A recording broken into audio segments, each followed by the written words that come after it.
안녕하세요. 김노희 교수입니다. 이제 투자자산에서 강의하기 전에 노래 한 곡 또 시작하겠습니다. 힘좀 내십시오. 저하고 노래 들어보면 외우죠. 또 뜻도 알아야 됩니다. 자산의 증가는 왼쪽의 차변에, 부채 자본 증가는 오른쪽 대변에, 비용은 차변에, 수익은 대변에, 차원 대변 붕괴는 거래의 반려소. 잠깐요. 제가 방금 전에 강의를 했는데 책에 좀 미스가 나서 교과서를 좀 고치도록 하겠습니다. 이게 기업의 기준이 한 2년 전에 바뀌었어요. 3년 됐나요? 바뀌었는데 그게 좀 고쳐지지 않았네요. 여러분 교과서 페이지 80쪽에 보시면 하단 첫째 줄 보면은요, 하단 첫째 줄에 그 유가증권 취득과 직접 관련된 거래원가 있어요.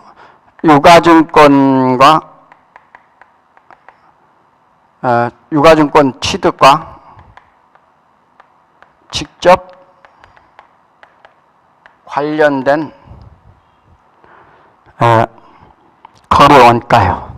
이 관련된 이 거래원가입니다. 이 거래원가는 그 인식하는 데 있어서 최초 인식할 때 처음입니다. 최초 인식, 처음에 거래를 얘기하는 겁니다. 인식이라는 건 안다는 거니까, 리커니션, 인식은 안다 하는 거니까, 우리가 이제 인식할 때 어디냐, 공정가액에서 차감합니다. 공정가액에서 차감합니다. 요거 좀 밑줄 좀 고쳐주십시오. 공정가액에서 가산한다가 아니라 가산이 아니고 차감한다, 빼준다. 무슨 뜻이냐면, 그전 때는 이렇게 우리가 주식 같은 걸 구입하면은 우리가 주식을 사면 우리가 단기 매매 증권이라고 하겠습니다. 단기 매매 증권 하면은 구입할 때 수수료가 있었어요. 수수료. 그러면 수수료 비용이 되겠잖아요. 우리가 부담할 수수료 비용이 있었어요. 옛날에는 이 수수료 비용을 포함했어요. 우리 현금 주고 주식 샀다 그러면 이 주식을 단기 매매 증권으로 분류했는데, 옛날에는 이렇게 말이죠. 사는데 원가하고 구입 매입가 가격하고 그 다음에 수수료는 이렇게 포함을 시켰어요. 그런데 이제는 안 그러고 어떻게 하냐면은 이제는 분리해 버려요. 즉 단기 매매 증권에서, 예를 들면은 단기 매매 증권에서 수수료를 빼단 말이에요. 별도로. 그러면 들어간 돈에 있어서 차감한단 말은, 빼준단 말은 수수료 비용을 별도로 빼서 별도로 해준다, 이런 얘기가 되겠습니다.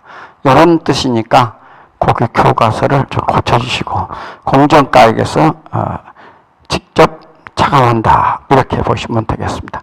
옛날에는 포함시켰던 것을 이제 별도로 빼서 별도 분리한다, 이런 얘기가 되겠습니다. 포함하지 아니한다, 이렇게 가산하지 아니한다, 그렇게 써도 되겠습니다. 그럼 이제 투자자산, investment asset은 뭐냐? 이 투자자산은요, 장기 투자를 목적으로 한 겁니다. 뭐라고요? 이 장기 투자를 목적으로 하는 건데, 첫째, 장기 투자예요. 두 번째 특징이 뭐냐면은 1년 이상이죠? 그건 알 겁니다. 1년 이상이 장기니까. 세 번째,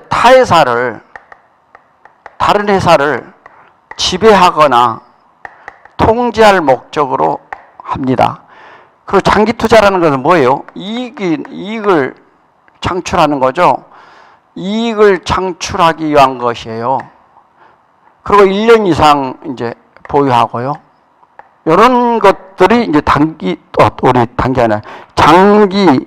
투자자산, 즉 투자자산의 특성으로 볼 수 있겠습니다.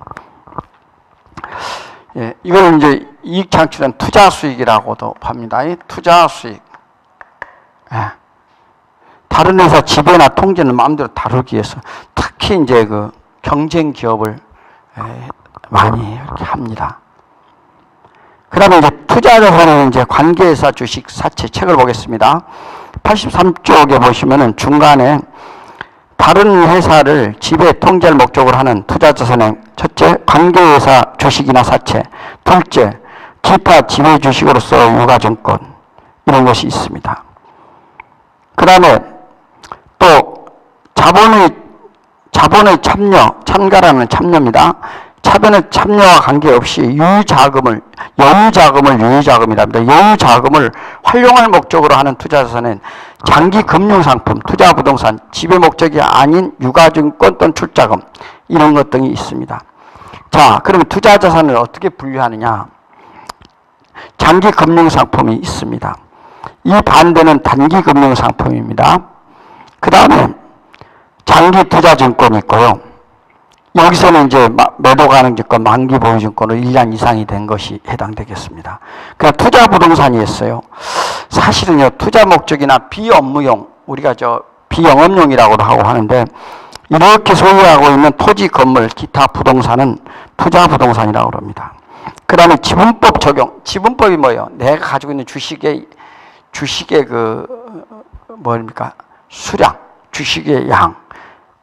쉽게 말하면 주식의 몫이 금액이 얼마나 되느냐, 이걸 적용하는 주식의 지분 비율에 따라서 적용하는 것이 지분법입니다.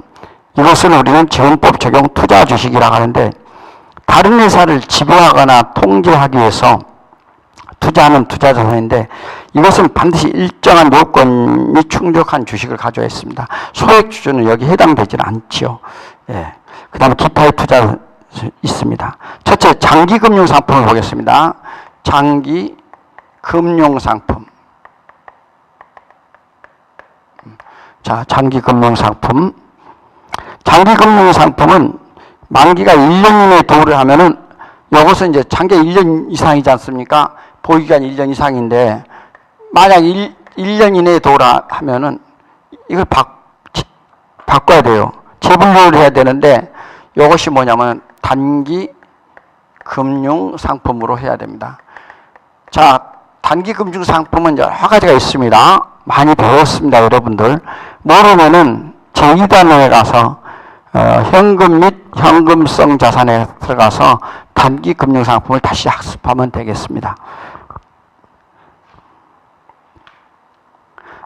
대체한다 또는 재분류한다, 이렇게 같은 표현입니다. 자, 여러분들 이제 그럼 투자유가증권을 보겠습니다. 투자유가증권. 두 번째가 투자유가증권입니다. 투자유가증권. 유가증권 하면은 대표님이 맨날 뭘 생각하냐면 항상 주식이나 사채, 회사채를 생각하셔야 됩니다. 일단 투자유가증권은 이 두 가지가 가장 많고 핵심이 된 겁니다. 여러분들 국공채 같은 것은 많은 것 같지만 많지는 않습니다. 기업, 나라는 하나밖에 없잖아요. 지방자치단체도 많지 않잖아요. 근데 회사는 거기에 비하면 엄청나게 많잖아요. 상장법만 해도 몇천 개, 2,000개 정도 되죠. 그러니까는 충분하게 여기에 대해서 주식이나 사채를 그 대상으로 삼을 수밖에 없는 것입니다. 거기에 교과서 84쪽에 그 지분증권과 채무증권을 나누고 있습니다. 우선 하나 분류하는 걸 책으로 여러분과 같이 살펴보겠습니다. 1. 투자자산에 대한 소유지분을 나타내는 유가증권은 보통 우선주, 수익증권 등이 있고요. 소유 지분 있죠. 이걸 취득할 수 있는 권리를 나타내는 유가증권은 신주인수권입니다. 신주라는 건 새로 주식을 발행할 때 인수할 수 있는 권리를 신주인수권입니다. 그 다음에 이제 콜 옵션. 콜이 뭐예요? 콜. 여러분 나잖아요. 콜. 오케이. 콜. 이 말입니다. 옵션을 선택이죠, 옵션은. 그러니까 내가 선택할 수 있는 것을 행사하면은 콜 옵션. 행사를 안 하면 이제 팔아버리면은 풋옵션 반대는 풋옵션입니다. 그래서 콜옵션 반대는 풋옵션입니다. 한번 보실까요? 그러면 소유 지분을 이제 처분, 매각할 수 있는 권리를 나타내는 유가증권이 이제 풋옵션입니다. 그래서 콜옵션 반대는 풋옵션이다. 이렇게 이제 보시고, 저는 이제 웬만하면 쉽게 이제 설명을 드리려고 하는데, 어떨 때는 쉽게 설명을 드리다 보면 그 용어가 적절치 못한 경우도 있더라도 좀 양해하시면서, 저렇게 표현을 하는구나. 사실은 어려운 표현들이 많아요. 제가 영어로 쓴다고 해서 영어를 우리말로 썼다고 그래가지고 과연 그것이 얼마나 우리말로 표현이 되겠습니까? 서비스란 말이 우리말로 표현을 하기가 참 힘들더라고요. 예. 그죠? 영역이 가장 가까운 우리말 표현인데 그것도 다가 아니고 말이죠. 영무라고도 할 수도 없고. 하여튼 그렇습니다. 자, 채무증권이 있습니다. 채무증권이라는 것은 발행자가 금전을 청구할 수 있는 권리를 표시하는 유가증권을 채무증권이라 한다. 뭐가 있어요? 대부분 사채가 대표인 거라 그랬죠. 그래서 여기서는 이제 국채, 공채, 사채, 전환사채, 신주인수권부 사채 등이 있다. 이렇게 있는데, 여러분들 그 사채에 대해서 이제 채권에 대해서 보는 게 있습니다. 채권은 이제 공채와 이제 회사채, 사채로 나눕니다. 이 공채라면 이제 보통 국채와 지방채로 나눕니다. 지방채. 국채는 중앙정부에서 발행한 거고요. 그 다음에 지방채는 지방자치단체에서 발행한 겁니다. 근데 지방자치단체에서는 무조건 공채를 발행할 수는 없어요. 정부의 승인을 얻어야 돼요. 이런 것도 있고, 뭐, 여러 가지 까다로운 절차가 있습니다. 어느 시는 지금 우리나라에서 대표적인 지방자치단체들이 빚없는 지방자치단체 하나도 없는 것 같아요. 걱정입니다. 자, 이렇게 해서 이제 사채는 이제 이 사채는 회사채를 말하는 거라고 했어요. 회사채. 그냥 일반 사채가 있고요. 사채가 있고, 그 다음에 여기 말은 책을 봐. 전환사채가 있습니다. 컨버티블 펀드라고 해서 전환사채가 있어요. 그 다음에 이제 사채인데 이제 전환하면 주식으로 전환할 수 있고 언제든지, 또 주식도 전환 주식이라는 게 있어요. 사채가 언제든지 전환할 수 있는 이런 것이 있습니다. 이런 것은 그 다음에 신주인수권부 사채가 있고요. 신주인수권, 새로 발행한 것을 신주인수권, 이러한 것을 신주인수권부 사채라고 합니다. 이렇게 이제 표현을 하고 있어요. 자, 여러분들 이제 장기대여금을 살펴보겠습니다. 자, 장기대여금. 세 번째, 장기대여금.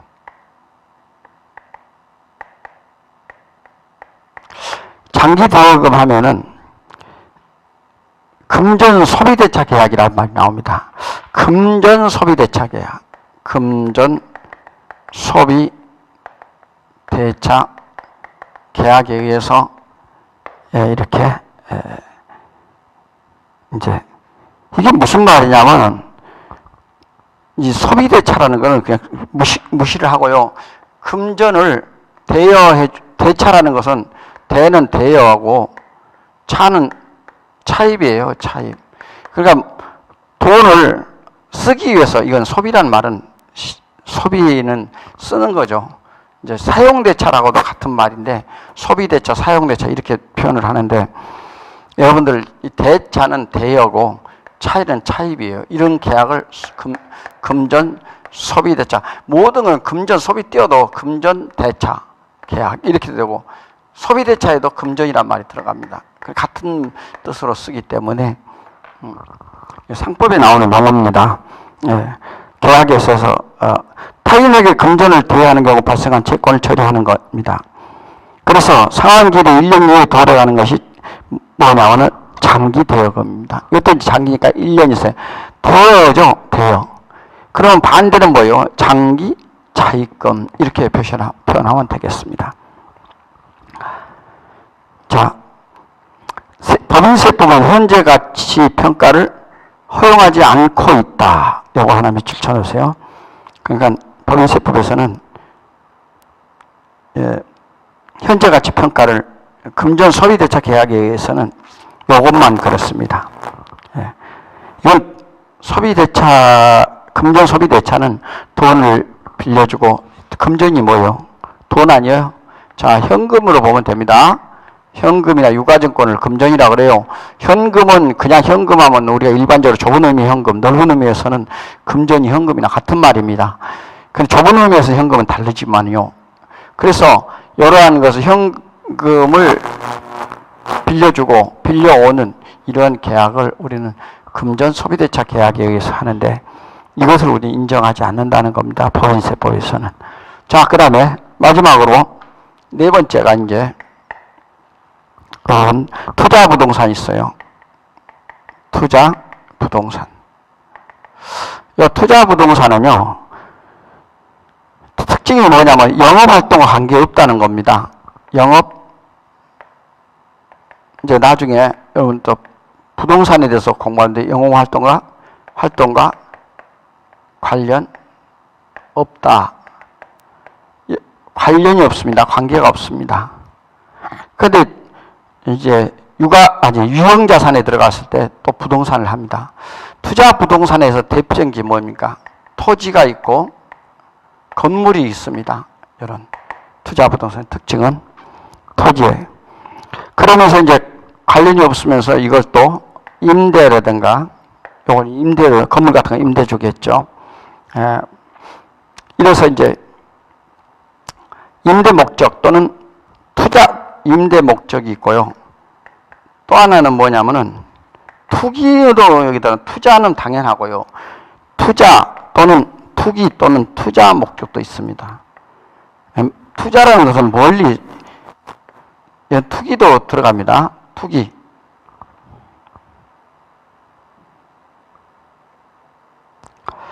이런 것입니다.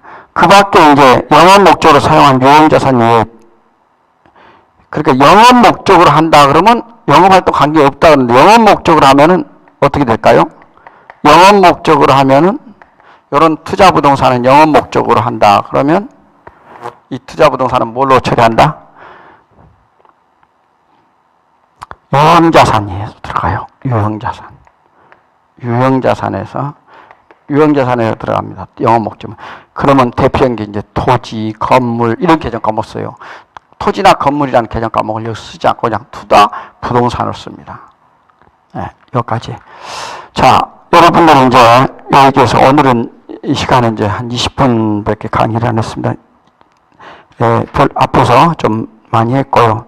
나누려니까 이게 좀 나눠지질 않고, 그래서 여러분하고 같이 좀 쉬었다가 이제 문제풀이를 들어가겠습니다. 끝까지 힘내시고, 또 잘못된 거 있으면 서로 이렇게 저한테 알려주시고, 또 궁금한 거 있으면 또 여러분이 질문해 주셔서 우리가 이거 하나하나 자세히 이해하고 풀어보고 이런 능력을 길러서 실무에 적용할 수 있도록 최선을 다해 노력하겠습니다. 자, 김민기 교수입니다. 잠시 후에 다시 뵙겠습니다. 고맙습니다.